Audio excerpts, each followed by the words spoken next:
مگر اگلے ہی لمحے خود کو بھرپور سرزش کرتا وہ فوراً نگاہیں چرا گیا تھا۔ یہ لڑکی سراپا حسن تھی اور وہ بلیک بیٹس تھا جو اس محبت اور حسن کے فریب میں پھنسنا سب سے احمقانہ عمل سمجھتا تھا۔ کچھ نہیں میں وہ اس کے سوشل سرکل میں ہر کوئی اس کے کانفیڈنس کا دلدادہ تھا۔ سب کو اس کا کھل کر اور نڈر ہو کر بولنا بہت پسند تھا۔ وہ اپنی کالج لائف تک نیشنل لیول پر ڈیبیٹس کی چیمپئن رہ چکی تھی، مگر اس شخص کے سامنے اس کے سارے میڈلز اور تعریفیں دھری کی دھری رہ جاتی تھی، جس کے نڈر ہو کر بولنا تو دور وہ ہکلا کر رہ جاتی تھی۔ کیا وہ شاویز نے بھویں اٹھاتے ہوئے اپنی سیاہ آنکھوں سے اسے گھورا تھا۔ اگلے ہی لمحے اس کی دونوں کلائیاں اپنی آہنی گرفت میں قید کرتا اس کی کمر پر موڑ گیا تھا۔ اس کے ایسا کرنے پر پریسے اس کے مزید قریب آ چکی تھی، جس کا ایک غصے میں اور دوسرے ڈر کے مارے احساس نہیں کر پا رہی تھی۔ میری اس بات کا جواب بالکل سچ سچ دینا، رات کو تم میرے کمرے میں آئی تھی یا نہیں، ورنہ آج رات تم یہیں بندی رہو گی اس اندھیرے کمرے میں۔ شاویز اس کی گول گول آنکھوں میں جھانکتے دھمکی آمیز لہجے میں بولا تھا۔ پریسے نے ایک نظر اس کے پتریلے تاثرات سے سجے مغرور نقوش کو دیکھا تھا، جہاں کسی قسم کی کوئی رعایت نہیں دکھائی دے رہی تھی، اور اگلے ہی لمحے خود کو بہادر ظاہر کرتی وہ نفی میں سر ہلا گئی تھی۔ نہیں نہیں، میں یہاں کیوں آؤں گی؟ مجھے تو پتہ بھی نہیں یہ تمہارا کمرہ، میں تو اب بھی اقرا کو تلاش کرتی آئی تھی۔ پریسے نے معصومیت سی آنکھیں پٹپٹاتے انتہائی صفائی کے ساتھ جھوٹ بولا تھا۔ اندر سے اس کا دل سوکھے پتے کی طرح کانپ رہا تھا۔ وہ جانتی تھی اگر سچ بول دیتی تو اس کے انا کے مارے شخص نے اسے گولی مارنے میں ایک سیکنڈ نہیں لگانا تھا۔ شاید جس حالت میں پریسے اسے دیکھ چکی تھی ویسی حالت میں وہ کبھی کسی کے سامنے نہیں آیا تھا۔ اسی وجہ سے اب وہ ایسے بتھرایا شیر بنا پھر رہا تھا۔ میں تمہاری بات پر یقین کر رہا ہوں، لیکن اگر یہ جھوٹ ہوا تو تمہارے یہ حسین ہاتھ پیر توڑ کر اپنے کتوں کو کھلا دوں گا۔ شاویز نے اس کی کلائیاں جھٹکے سے آزاد کرتے اسے خود سے دور دھکیل دیا تھا۔ اس نے ابھی میری تعریف کی؟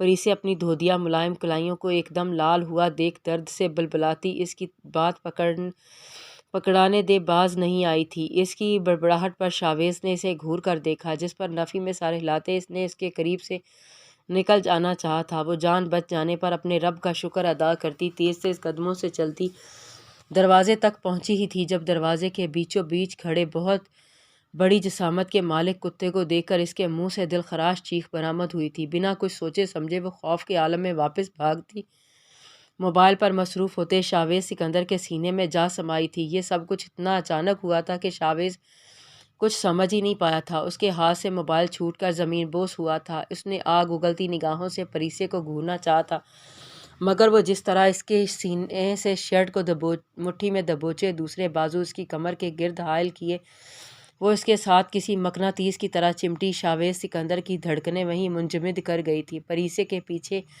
آتے کتے کی بھونکنے کی آوازیں اس کی دھڑکنوں کے پیچھے دب گئی تھیں۔ اسے خیال رہا تھا تو بس اپنے سینے سے لگے اس لرزتے کانپتے وجود کا۔ آج بہت عرصے بعد اس کے سینے میں موجود پتھر میں اسے کچھ ہلچل محسوس ہوئی تھی، لیکن اس سے پہلے اس کا دل ان دھڑکنوں کا عادی ہوتا اور سینے پر محسوس ہوتا پریسے کی ہتھیلی کا نرم گرم لمس اپنا جادو پوری طرح چلا پاتا۔ اندر داخل ہوتے جنید کی آواز نے سارا فسوق توڑ دیا تھا۔ I am so sorry sir, یہ پتہ نہیں کیوں رسی چھڑوا کر سیدھا آپ سے ملنے بھاگا۔ اپنے دھیان میں کتے کے پیچھے اندر آتے جنید سامنے کا منظر دیکھ اپنی جگہ سن ہوا تھا۔ اسے یقین نہیں آ رہا تھا اس وقت پریسے افندی شدید خوف کے عالم میں جس شخص کے گلے لگی کھڑی تھی وہ شاویز سکندر ہی تھا یا اس کا وہم، اور اگر پریسے اس بلیک بیٹس کے قریب گئی بھی تھی تو اسے باقی تمام لڑکیوں کی طرح بلیک بیٹس نے خود سے دور کیوں نہیں جھٹکا تھا۔ مگر جنید اس وقت بنا کچھ بولے کتے کی رسی تھام کر وہاں سے نکل گیا تھا۔ بھیگی آنکھیں صاف کرتے اس نے گردن اس جانب گھمائی جہاں کھڑے شخص کو دیکھ اس کے تن بدن میں آگ لگی تھی۔ تم؟ ہیبا زہر خند لہجے میں بولتی اپنی جگہ سے اٹھی تھی۔ تم میرے گھر میں کیا کر رہے ہو؟ ہیبا اس وقت اندر سے بہت کمزور پڑ چکی تھی۔ اس میں کم سے کم اس وقت اس شخص سے لڑنے کی ہمت بالکل بھی نہیں تھی۔ ایس پی صاحبہ میری سوچ سے زیادہ بے مروت نکلی۔ تم گھر آئے مہمانوں کی خاطر مدارت کی جاتی ہے، ایسے منہ پھاڑ کر نہیں پوچھا جاتا۔ سیاہ قمیص شلوار میں ملبوس سلیوز کو کونیوں تک فولڈ کیے وہ ہمیشہ کی طرح اس وقت بھی چہرے کو سیاہ نقاب میں چھپائے ہوئے تھا، مگر اب ہیبا اسے ایسے ہی پہچاننے کی عادی ہو چکی تھی۔ اس لباس میں اس کی کسراتی چوڑے کندھے اور سینہ نمایاں تھا، جسے دیکھ کر اس کی ٹیم کے ہر فرد کو اس کے ساتھ ہوتے تحفظ کا بھرپور احساس ہوتا تھا، مگر اس وقت ہیبا نے اسے اتنی ہی نفرت سے دیکھا تھا۔ وہ بنا ہیبا کے کہے اس کے برابر صوفے پر آن بیٹھا تھا۔ ہیبا ایک جھٹکے سے اپنی جگہ سے اٹھی تھی۔ اس شخص کی اس بے باکی پر اس کا دل چاہتا تھا کہ اس کی یہ نقاب سے جھانکتی دلکش نگاہیں نوچ لے۔ دیکھو، میں اس وقت بہت زیادہ ذہنی ٹینشن کا شکار ہوں۔ تمہاری جانب سے مزید کوئی بری خبر افورڈ نہیں کر سکتی۔ پلیز مجھ پر رحم کھاؤ اور چلے جاؤ یہاں سے۔ ہیبا نم آنکھوں سے اس کے سامنے ہاتھ جوڑتی میر حازم سالار کا دل چیر گئی تھی، جو اپنے سینے پر گولی تو آرام سے کھا سکتا تھا مگر ان بری آنکھوں کو بھیگتے نہیں دیکھ سکتا تھا۔ حازم نے بڑھتے ہاتھ بڑھاتے اس کے جڑے ہاتھوں کو اپنی مٹھی میں قید کرتے اسے اپنی جانب کھینچ لیا تھا۔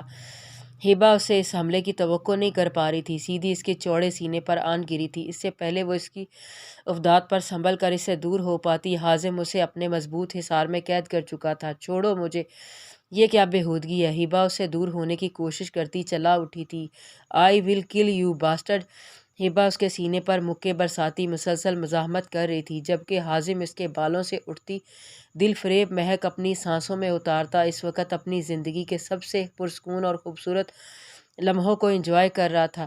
وہیں اس کی گرفت میں قید اس کی جنگلی بلی اس کی گردن کو اپنی ناخنوں سے لہو لہان کر چکی تھی۔ یار ایس پی، تم تو میری سوچ سے زیادہ ظالم ہو۔ باقی لڑکیاں میرے قریب آنے کے لیے مرتی ہیں اور ایک تم ہو کہ حازم اس کے بالوں کی لٹ کھینچتے بات ادھوری چھوڑتا آنکھ دبا گیا تھا، جبکہ اس کی بات پر ہیبا نے پہلے سے بھی کہیں زیادہ ناگواریت سے اسے دیکھا تھا۔ وہ سب لڑکیاں تمہاری طرح بغیرت ہوں گی۔ ہیبا کے باقی الفاظ منہ میں ہی رہ گئے تھے جب حازم نے اپنے بھاری ہتھیلی اس کے ہونٹوں پر دباتے اس کا چہرہ اپنے قریب کیا تھا۔ اتنی گستاخیاں مت کیا کرو یار، بعد میں تمہارے لیے ہی مشکل ہو جائے گی۔ میں اتنا اچھا بھی نہیں ہوں۔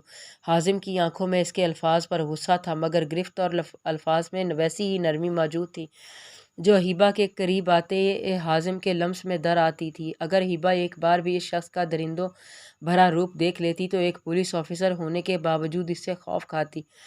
تمہارے ساتھ مسئلہ کیا ہے؟ کیوں ہر وقت میرے سائے کی طرح میرے ارد گرد منڈلاتے رہتے ہو؟ یہ سب بہت غلط ہے۔ تم لوگوں کے لیے یہ سب جائز ہوگا مگر میرے لیے نہیں۔ میں کسی کی منکوحہ ہوں، تم یوں میرے قریب نہیں آ سکتے۔ ہیبا نے آخرکار ضد ہوتے اپنے لہجے کو بہت مشکل سے نرم کرتے اسے سمجھانا چاہا۔ کیا پتہ کوئی بات اس شخص کی الٹی کھوپڑی میں بیٹھ جائے۔ میری معلومات کے مطابق تمہارا شوہر مر چکا ہے، اور اگر نہیں بھی مرا تو اس کے سامنے آنے پر میں اسے اپنے ہاتھوں سے اسے مار دوں گا۔ حازم اس کی آنکھوں میں جھانکتے ہوئے ایسے بولا جیسے معمول کی کوئی بات کر رہا ہو۔ تم؟ ہیبا نے اس کے چہرے کی جانب ہاتھ بڑھایا تھا، مگر اس سے پہلے ہی حازم اسے تھام گیا تھا۔ میں یہاں تم سے لڑنے نہیں، تمہاری مدد کرنے آیا ہوں، مگر مجال ہے جو تم میری کوئی بات آرام سے سن لو۔ حازم اس کی ہاتھوں کی نرماہٹ محسوس کرتا اب کی بار نرمی سے بولا تھا۔ وہ اب مزید ٹائم ویسٹ نہیں کر سکتا تھا۔ کیسی مدد؟ اور تم میری مدد کیوں کرو گے؟ تم تو خود میرے دشمن ہو۔ ہیبا کی مزاحمت ابھی بھی جاری تھی، اس کی بڑی بڑی جھیل سی آنکھیں عجب آنکھوں میں مشکوکیت لیے اسے دیکھ رہی تھی۔ حازم کو اپنا دل ان میں ڈوبتا ہوا محسوس ہوا۔ باقی لوگ دوستی کے ناطے مدد کرنا چاہتے ہیں، مگر میں دشمنی کے ناطے۔ بے شک اسے ادھار سمجھ کر آگے کسی موقع پر مجھے بھی اتار دینا۔ حازم اس کے سامنے خود کو اس کا ہمدرد ظاہر نہیں کرنا چاہتا تھا، اس لیے سودا بازی کرتے ہوئے بولا تھا۔ کیا ہوا ہے؟ خیریت؟ آپ نے مجھے اس طرح اچانک یہاں کیوں بلایا؟ جنید گھبرایا پریشان سا مہروز کے بلاوے پر پارک میں پہنچا۔ دونوں نے ہی اپنے حلیے تبدیل کر رکھے تھے، ایک بہت ضروری کام کے لیے ایس پی ہمدان اور باقی اداروں کی نظر میں بلیک سٹار کی تیسری گینگ لیڈر جل کر مر چکی ہے، جو کہ انہی کی وجہ سے ہوا ہے۔ تو اتنے بڑے نقصان کے بعد بلیک سٹارز اور ان کے ٹائیگر فورس خاموشی سے تو بیٹھنے گی نہیں۔ ایس پی ہمدان کو اس بات کا حساب تو دینا ہی پڑے گا نا۔ مہروز کی آنکھوں میں ایک عجیب سی پراسراریت تھی۔